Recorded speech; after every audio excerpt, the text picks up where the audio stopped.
इस वीडियो में हम बात करेंगे आईआरसीटीसी शेयर के बारे में, जहाँ पे आप देखेंगे आज के दिन शेयर में मतलब जो रिसेंट ट्रेडिंग सेशन था दोस्तों, अगर हम बात करें यहाँ पे हमें 24 मई को 1.27% का गिरावट यहाँ पे हमें देखने को मिला है। पिछले 5 दिन की अगर हम बात करें तो 5.98% की तेज़ी यहाँ पे नज़र आया है। और यहाँ पे आप पिछले वीडियोस को कुछ आप जाके देखोगे यहाँ पे, तो मैंने आपको पहले ही 900 के नीचे जब ये ट्रेड कर रहा था उस टाइम पे भी काफ़ी बार मैंने बताया हुआ था। और दिसंबर के मंथ में अगर हम बात करेंगे पिछले साल की, अगर हम यहाँ पे देखें दिसंबर जनवरी के आसपास में जो काफ़ी सारा ऐसा कुछ न्यूज़ भी निकल के आया हुआ था, काफ़ी मतलब कह सकते हो कि 100 में नहीं 1000 में ट्रेंड्स न्यू ट्रेंड्स के ऊपर भी, इन्वेस्टमेंट के ऊपर निकल न्यूज़ निकल के आया था, कितना लाख करोड़ का इन्वेस्टमेंट के भी ऊपर भी मतलब कह सकते हो कि काफ़ी सारा न्यूज़ निकल के आया था। उसका डायरेक्ट फ़ायदा मैंने आपको बताया हुआ था यहाँ पे आईआरसीटीसी को।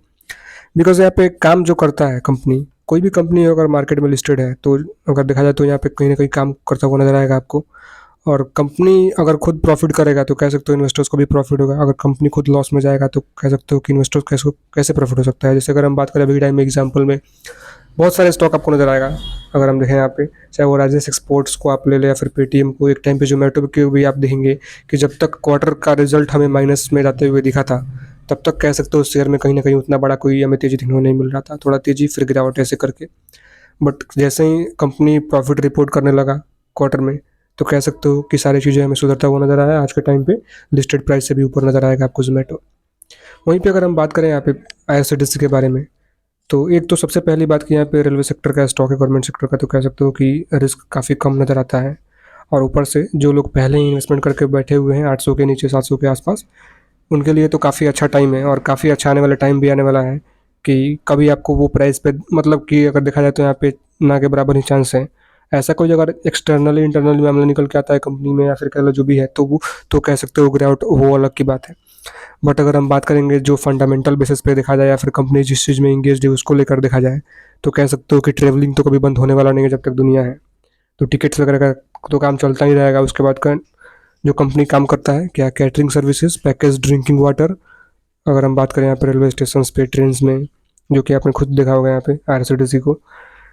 बाकी आपको तो मैंने पहले ही बताया हुआ है सारी चीज़ें एक एक करके। तो बाकी शुरुआत करते हैं, वीडियो को देख लेते हैं। सारी चीज़ें जो भी हमें यहाँ पे देखने को मिल रहा है अभी के टाइम में, जो भी न्यूज़ निकल के आते हुए हमें दिख रहा है ऑफिशियल जो एनएससी का वेबसाइट पे।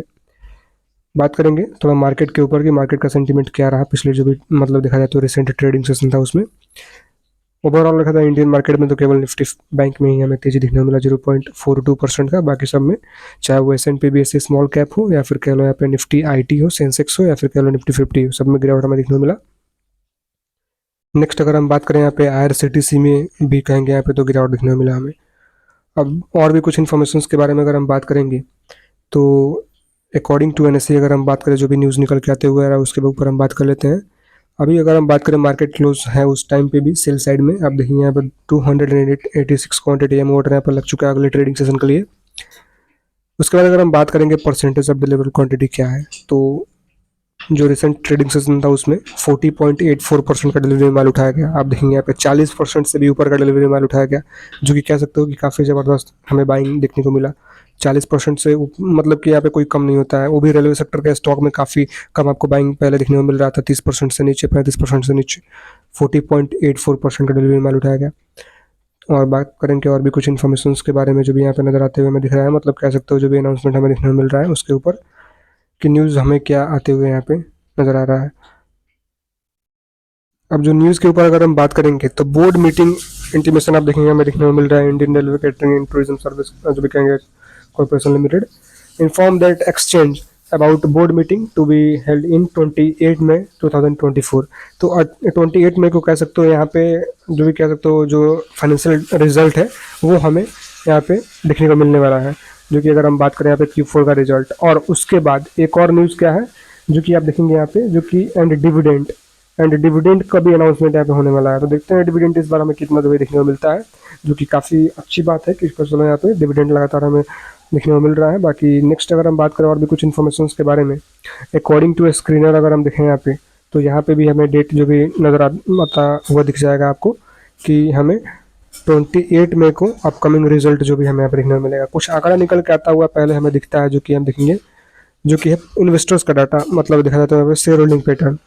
जो कि प्रमोटर का होल्डिंग में कोई चेंज नहीं है। बट अगर हम बात करेंगे एफआईज और डीआईज का, यानी फॉरेन इंस्टीट्यूशन और डोमेस्टिक इंस्टीट्यूशन, दोनों ने अपना होल्डिंग को यहाँ पे इंक्रीज किया है 7.34% से। एफआईज ने अपना होल्डिंग 8.08% कर दिया है।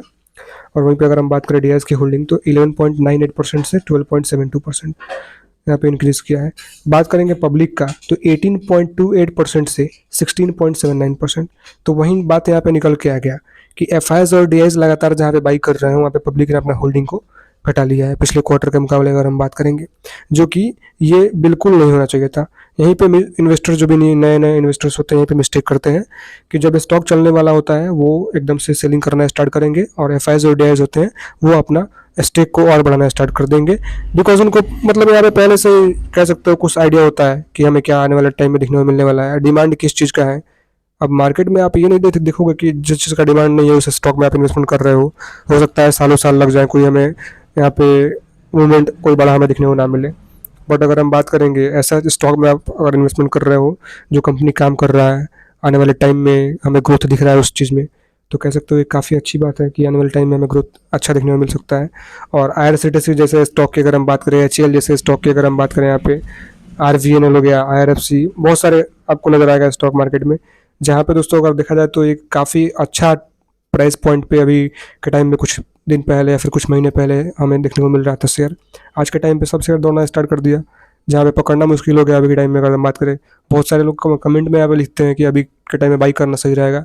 जब टाइम में जिस टाइम में दोस्तों अगर हम बात करेंगे काफ़ी एक स्टेबल कंडीशन में स्टॉक नज़र आता है, उस टाइम में काफ़ी लोग बाई नहीं करते हैं। जब दौड़ना स्टार्ट होगा तो पीक पे बाई करेंगे, और उसके बाद थोड़ा करेक्शन होगा तो वहाँ पे डरना स्टार्ट कर देंगे कि हमें इतना गिरावट हो गया, हम अब क्या करें, कमेंट करना स्टार्ट कर देंगे। तो ऐसा नहीं करना चाहिए। जब स्टॉक आपको स्टेबल कंडीशन में देखने को मिल जाए और एकदम स्टेबल देखने को मिल जाए, वैसा कोई हमें न्यूज़ में ना देखने को मिले, कोई बड़ा तेजी ना हो, कोई बड़ा गिरावट ना हो, तो वो एक कंडीशन होता है अच्छा बाई करने का। अब देखिए वहाँ पे स्टेबल कंडीशन में दो ही चीज़ होता है, या तो ऊपर जाएगा काफ़ी ऊपर, या फिर नीचे आएगा। और नीचे आने का क्या चांसेस होता है, तो वो होता है कोई नेगेटिव न्यूज़ या फिर कोई एक्सटर्नल इंटरनल जो भी कंपनी में मामला निकल के आ जाता है, तो अदरवाइज हमें अपसाइड का ही मूवमेंट देखने को मिलता है अगर सारा चीज़ ठीक रहा तो। नेक्स्ट अगर हम बात करें और भी कुछ इन्फॉर्मेशन के बारे में, तो मैंने सारा चीज़ आपको दिखाई दिया है। अब अपकमिंग रिजल्ट यहाँ पे 28 में को देखिए हमें क्या देखने को मिलता है। वही रिजल्ट को लेकर कह सकते हो, क्वार्टर रिजल्ट को लेकर यहाँ पे न्यूज़ आते हुए हमें दिख रहा है। अगर हम बात करें यहाँ पे अर्निंग को, अनाउंसमेंट को लेकर कह सकते हो, डिविडेंड को लेकर। बाकी अब आपका ओपिनियन क्या है स्टॉक को लेकर, आपका व्यू क्या है, नीचे कमेंट में जरूर बताइएगा। और कम्युनिटी सेंटीमेंट की अगर हम बात करेंगे, according to Moneycontrol users 100% लोग कह रहे हैं buy, 100% of Moneycontrol user recommend buying IRCTC। अब बात करेंगे वॉल्यूम एनालिसिस का, तो पिछले जो भी ट्रेडिंग सेशन था, रिसेंट ट्रेडिंग सेशन 22 लाख के वॉल्यूम में 40% से ऊपर का डिलीवरी माल उठाया गया, जो कि मैंने पहले ही दिखाया। उसके पहले 27 लाख के वॉल्यूम में 10 लाख का डिलीवरी उठाया गया। 1 वीक के एवरेज में 30 लाख के वॉल्यूम में 10 लाख का डिलीवरी उठाया गया। 1 मंथ के एवरेज में अगर हम बात करें 28 लाख के वॉल्यूम में 9 लाख का डिलीवरी उठाया गया। तो ये कुछ डाटा हमें निकल के आते हुए दिख रहा है। बाकी अगर हम बात करें तो आज के लिए कुछ इतना ही। वीडियो में कोई बाई सेल या फिर होल्ड की सलाह नहीं है, वीडियो केवल एजुकेशन पर्पस के लिए है। कोई भी इन्वेस्टमेंट करने से पहले अपने फाइनेंशियल एडवाइजर से जरूर एडवाइस लीजिएगा, उसके बाद सोचिए आपको क्या करना है, अदरवाइज इग्नोर इट। चलिए मिलते हैं किसी दूसरे वीडियो में किसी दूसरे इन्फॉर्मेशन के साथ, तब तक के लिए bye bye. This video is only for education purpose.